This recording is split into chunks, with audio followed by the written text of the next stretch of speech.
सभी को हमारी राम राम। दोस्तों, जम्मू कश्मीर यानी कि जम्मू के सांबा कठुआ के डीआईजी श्री शक्ति पाठक जी का प्रयागराज में एक जोरदार स्वागत किया गया। देखिए, श्री पाठक जी के सुपुत्र जम्मू कश्मीर के जम्मू सांबा कठुआ जनपद के डीआईजी श्री शक्ति पाठक जी के स्वागत के लिए हम आमंत्रित करते हैं कि आप मंच के मध्य में पधारें और हमारे जो मंचासीन अतिथिगण हैं आपका स्वागत करेंगे।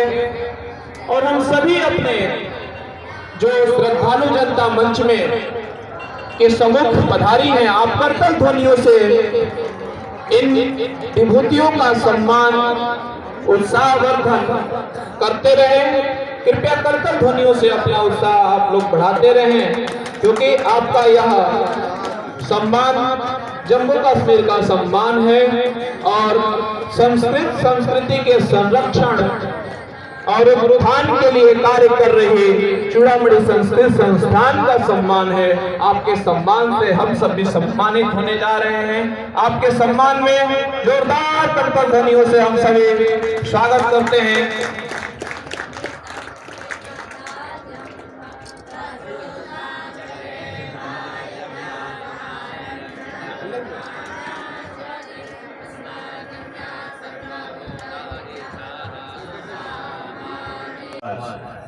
विद्वज्जन, प्यारे विद्यार्थी एवं भक्तजन जो भी यहाँ पर आए हैं, सभी का बहुत बहुत आभार। माननीय द्विवेदी जी जिन्होंने सभी का स्वागत किया है।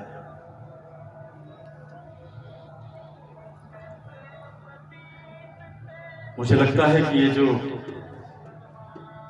संगम है, त्रिवेणी संगम, आज स्वामी जी के कारण पूर्वांचल से ये नदी बहती हुई आई है।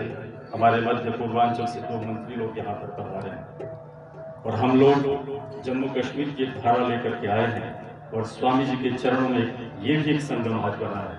इस संगम बनाने के लिए भी आपका बहुत बहुत आभार।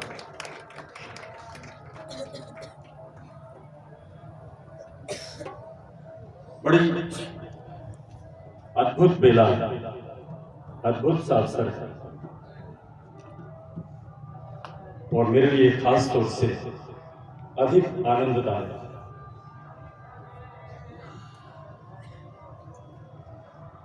तुलसी लिखते हैं कि मुद मंगलमय संत समाजो,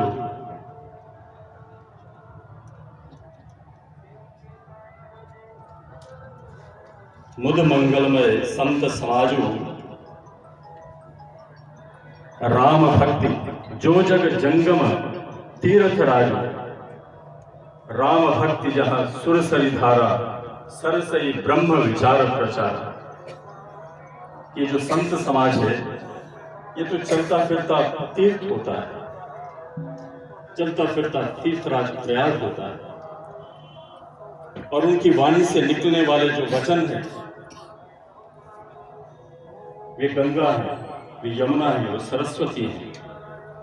और हमें इस तीर्थराज में इतने सारे तीर्थ इकट्ठे मिल रहे हैं, ये हमारे सौभाग्य की बात है। और तीर्थराज प्रयाग, इसके बारे में भी तुलसी लिखते हैं कि सचिव सत्य श्रद्धा प्रिय नारी, माधव सरिस मीतु हितकारी, चारि पदार्थ भरा भंडारू, पुण्य प्रदेश देश अतिचार। जो प्रयागराज है,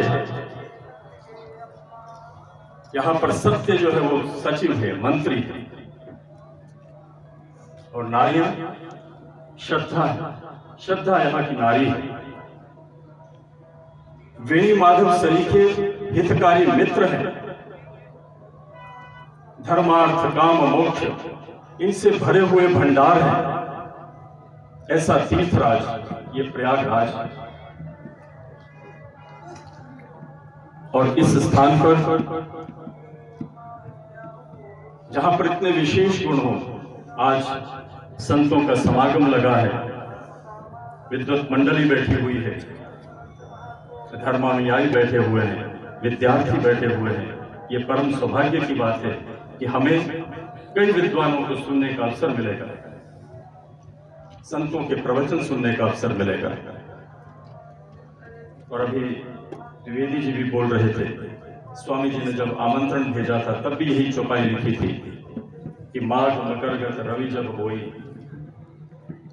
तीर्थ पति ही आव सब कोई, देव धनुज किन्नर नर श्रेणी, सादर मज्जही सकल त्रिवेणी।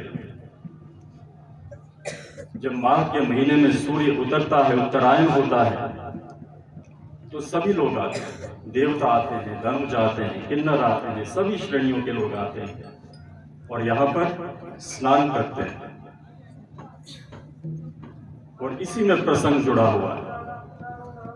एक बार ऐसे ही माघ के महीने में सभी स्नान करके अपने अपने आश्रम को जा रहे थे कि भरद्वाज ऋषि, जिनकी ये भूमि है, उन्होंने याज्ञवल्क्य जी को पकड़ लिया, उनके चरण पकड़ लिए और उन्हें कहा कि मुझे ब्रह्म ज्ञान आप ही दे सकते हैं, आप दीजिए। राम की जो कथा है उसका भाव कि राम शिव की पूजा क्यों करते हैं, ये आप मुझे बताएं। और तब याज्ञवल्क्य जी ने उनको जो भी ज्ञान था वो दिया। मैं दंभी नहीं कहलाना चाहता, पर मुझे लगता है कि आज का अवसर भी वैसा नहीं तो उसकी अनुकृति अवश्य है। संत शिरोमणि के समक्ष हमें भी अवसर मिला है कि इसी त्रिवेणी पर, इसी प्रयागराज में हम कुछ ज्ञान सीख सकें।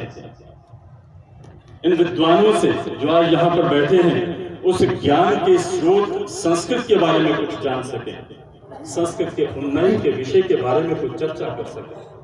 मैं समझता हूँ ये बड़े सौभाग्य की बात है और ऐसे सौभाग्य पुराने संचित कर्मों का परिणाम होते हैं। और मेरा ये मानना है कि पूज्य पिताजी के किए हुए संचित कर्मों का फल भी मुझ जैसे निष्कर्मियों को मिला है। ये बड़े सौभाग्य की बात है।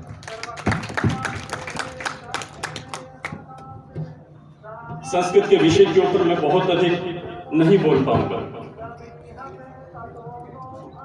क्योंकि ये जो यात्रा है ये भावपूर्ण यात्रा है, भावनाओं से भरी हुई यात्रा है। मुझे इतना मालूम है कि बड़ी कठिनाई में पिताजी ने अपना जीवन शुरू किया था, बड़ा जीवन शुरू किया था, लेकिन संघर्ष के वक्त भी उन्होंने अपने उद्देश्य को कभी भी नीचा नहीं होने दिया। संघर्ष में भी अपना उद्देश्य जो था उसको उन्नत रखा था और उस उन्नत उद्देश्य की प्राप्ति के लिए जो कुछ भी हो सकता था उन्होंने किया। हालांकि ये न्यास 2003 में स्थापित किया गया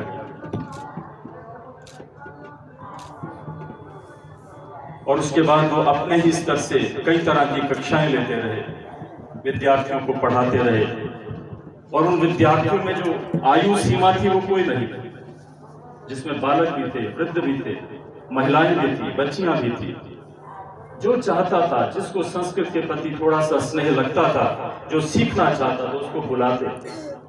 कहीं सरकारी स्कूल में कमरा मिलता वहीं पर बैठा करके पढ़ाते, कभी घर में बुला करके पढ़ाते, लेकिन उनका संघर्ष जारी रहा।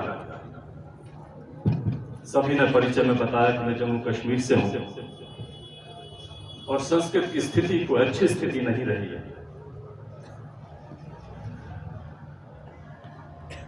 2006 या 2007 की बात है, मैं वैष्णो देवी भवन वहां पर लगा हुआ था, डीएसपी के पद पर था। अचानक स्वामी जी का वहां पर आना हुआ और मैं सुबह मॉर्निंग वॉक के लिए जब निकलते हैं तो उसके लिए निकल रहा था, तो सामने से स्वामी जी आ रहे थे। उस सहजपन ने एक आकर्षण दिया। मैं स्वामी जी के पास गया, प्रणाम हुआ और एक परिचय हुआ। और वो परिचय 2007 का परिचय और आज 2023 ये 16 वर्ष का जो परिचय है, इस यात्रा ने क्या क्या परिणाम दिया है, आज उसकी ये भव्यता आप सब देख रहे हैं। मैंने जब पिताजी से इसकी चर्चा की तो उनका कहना था कि अवश्य माँ भगवती का कोई आशीर्वाद, और मैं निश्चित रूप से कहता हूँ, बिल्कुल आश्वस्त हूँ कि माता रानी की कृपा के बगैर कुछ भी संभव नहीं है। ये माता रानी की ही कृपा हुई कि दिशा वहां से तय हुई और आज हम इस पड़ाव पर पहुंचने लगे हैं कि आप सबका भी साथ, आप सबका भी आशीर्वाद हमें मिलने लगा है।